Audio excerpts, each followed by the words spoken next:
రత్నాలు ఏమైపోయాయి? ఆనాడిచ్చిన హామీలు ఎక్కడ చచ్చాయి? ఎయిడెడ్ స్కూళ్లకు ఎసరెట్టి చదువును చంపారు.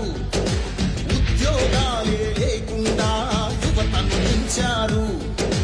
కొత్తగా రాబే కంపెనీ ఎవ్వరికీ పాపం, ఉన్నవి కూడా ఊడగా ఎందుకు ఈ శాపం? యువశక్తినే ముంచారురా గంజాయి మత్తుల్లో. ఎన్నాళ్ళురా ఎన్నేళ్ళురా కళ్ళెదురుగానే సాగే మోసం. యువగణం యువగణం రచించెను నేరి నవగణం. యువగణం యువగణం చూపిద్దాం రండి జనబలం.